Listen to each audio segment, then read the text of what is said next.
So I just got reminded of something, and it's something that's really important that I want to share. And it will be important as I move forward in my life. But it's basically what you attach your value to. And this can be dangerous because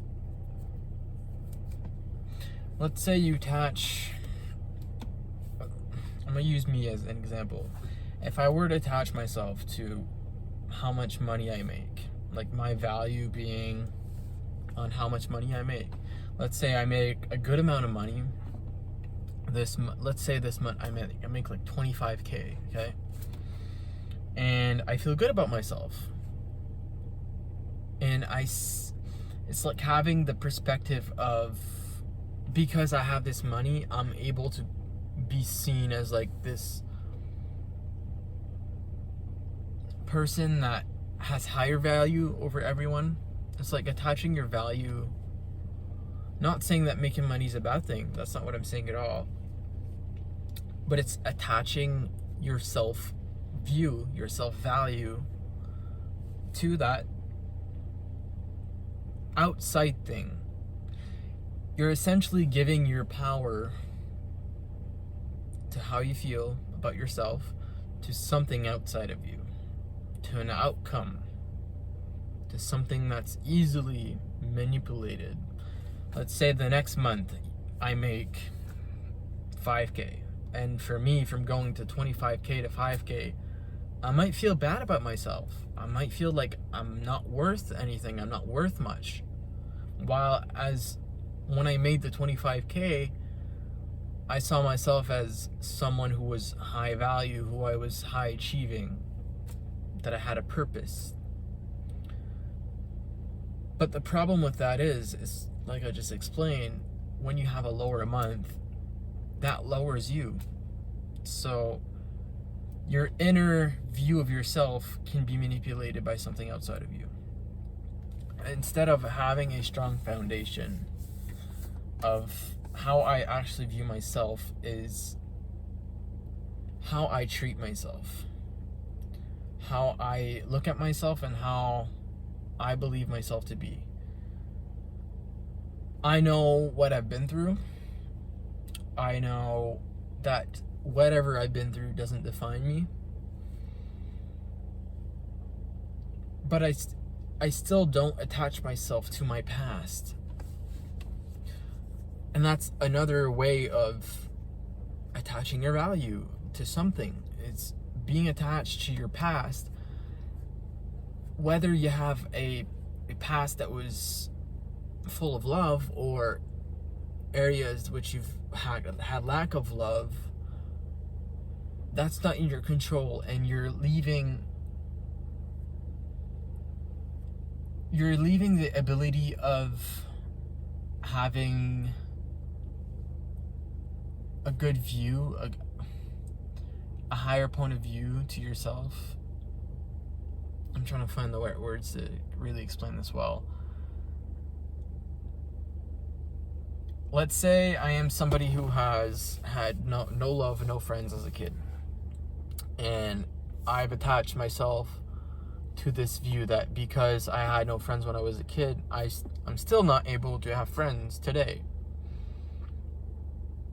And you kind of look down on yourself, like looking at yourself like that, like looking at yourself as somebody's different or somebody who doesn't fit in, but attaching your value to that. Not that it's dangerous, but it really changes on how you feel. You can have good days, and you can have bad days. You can have days where you really feel like that. But it's also leaving how you mentally see yourself to your situation, your circumstances. So I'm going to give you a positive outcome on how I now look at myself. No matter what I've been through, This is why I think it's important to see yourself apart from your body. Why I love the view of the spiritual sense of you are not your body, you are not your trauma, you are basically the awareness experiencing this body. And this detaches you from the value of whatever you've been through. You might have gone through some good things and see yourself, like I could have gone through good things and see myself as somebody who's valuable, but I'm still attaching on how I feel based on what I've been through. So if I go through something that's hard later on in life, I'll start looking down on myself. You understand? So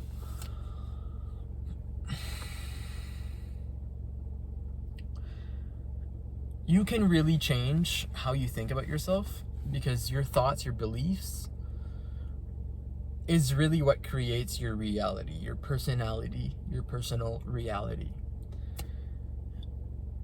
And whatever you believe about yourself, whether it's something that you've learned as a kid, a thought or belief that was inherited by your parents or your society, your environment, notice that people who have lived, I'm going to use my environment for an example here again. I'm from a small town, and most people here view themselves as not somebody who's high achieving or is able to achieve bigger things than everyone else. And so this creates distrust with yourself, not you being able to trust yourself.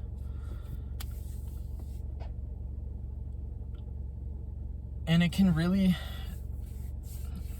it's again giving power of yourself to something outside.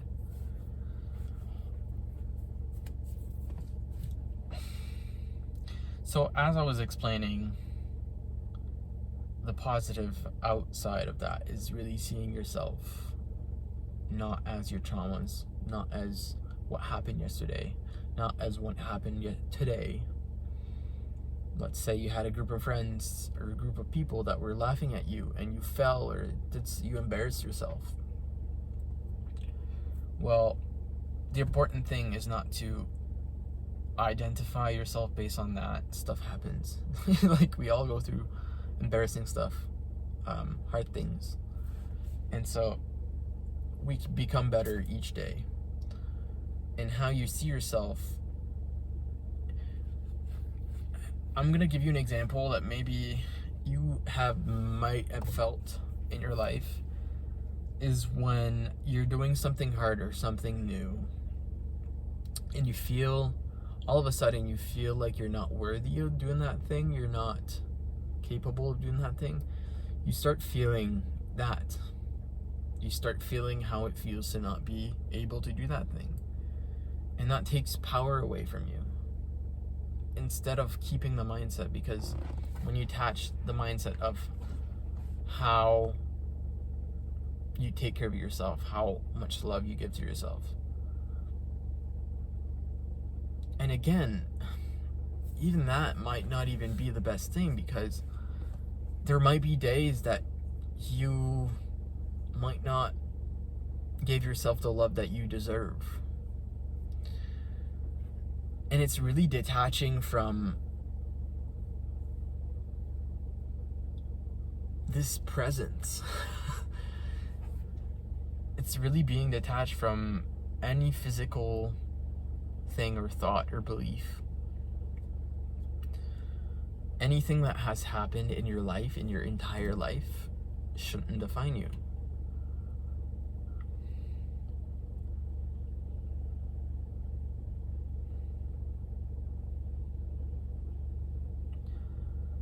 Look at anybody else in your life who's high achieving. Whatever your view of high achievement would be, look at anybody in your life. It may not be somebody who's present in your environment, but somebody you look up to, or somebody you love online, or somebody you know. That person has probably went through the same thing. like not believing themselves, or simply some of them have this mindset of my parents, like their parents, they took the value of their parents, a lot of people in this society value themselves on how much money they make. And so if their parents made a lot of money, they value themselves higher than other people. And we're all equal. Somebody can make more money than me, but I'm still the same value as them. We are all the same value. It's just that we attach our value to worldly things. And sometimes some things can make us feel negative and will lower our value, our view of value of ourselves. Again, this is practice. You're gonna have to practice this. Everything is practice. When you're trying to think of a new way, you're gonna have to practice your way through that. Because especially if you've been living in a habitual way of living. Not that it's bad. I was there myself. But it's gonna feel like imposter syndrome. It's gonna give you that imposter. But it's to ignore that. It's to ignore that voice and keep going. And it's to keep giving yourself beautiful words that you deserve, even when you don't even feel like you deserve it. It's to always give you yourself love. Again, we are all love. We are all capable of love, of receiving and giving. And so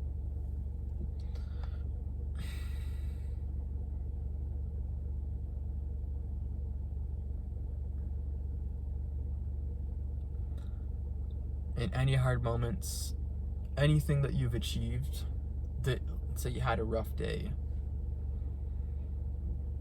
applaud yourself for that. Tell yourself, say, Corey, I'm proud of you. Like, this is my name, Corey, but say, Corey, I'm really proud of you. You really did good today. Even though you didn't want to, you still pushed through it. And that creates love for yourself. It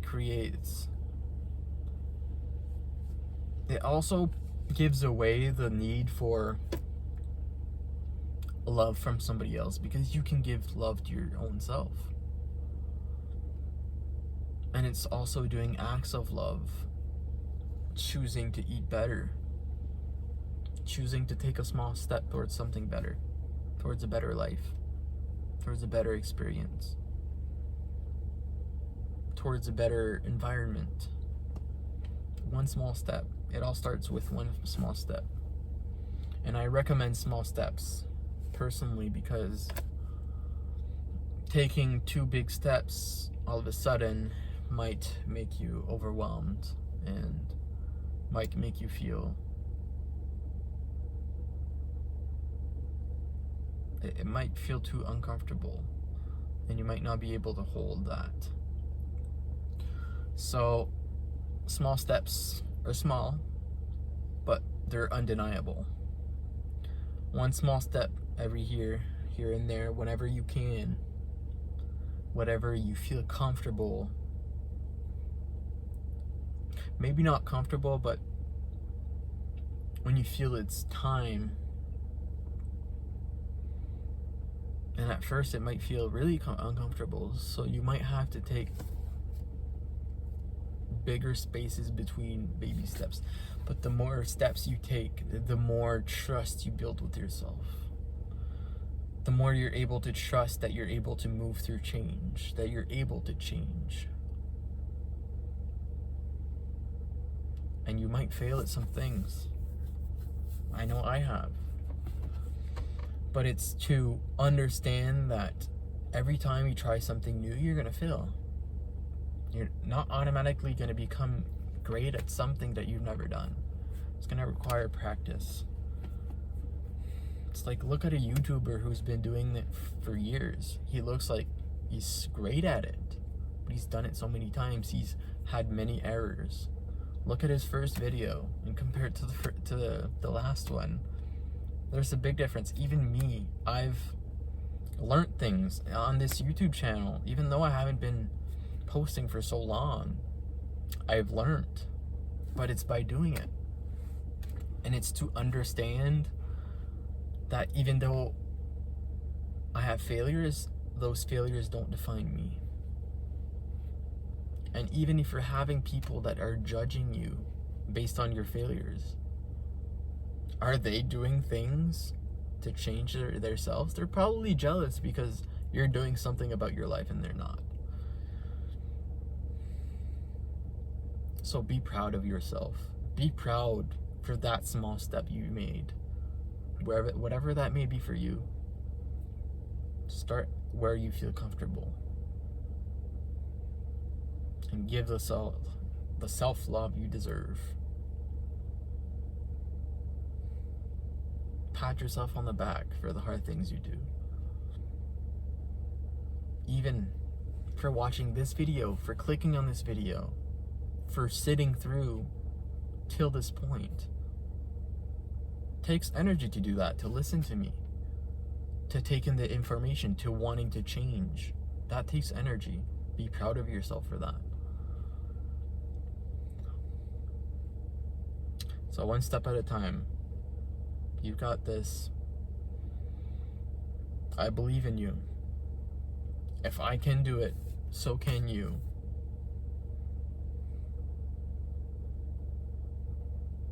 You got this. All right, I'm gonna leave you to it. Go make yourself proud. One thought that came through while I walked out of my car is it's important to notice how you talk to yourself. Because most of these things are habits. They're unconscious. And when you're able to catch yourself saying a negative thing and saying, no, actually, I'm strong, I'm capable, I'm proud of myself. You're changing, you're literally making new connections in your brain. And that's one step towards change. Even just noticing it, but having the courage to change that thought, that belief of yourself. And you might not even believe it at first. It has to start with a thought. To think that way, then eventually the belief will catch up. So yeah, I just wanted to add this in because this is something that has really helped me. You got this.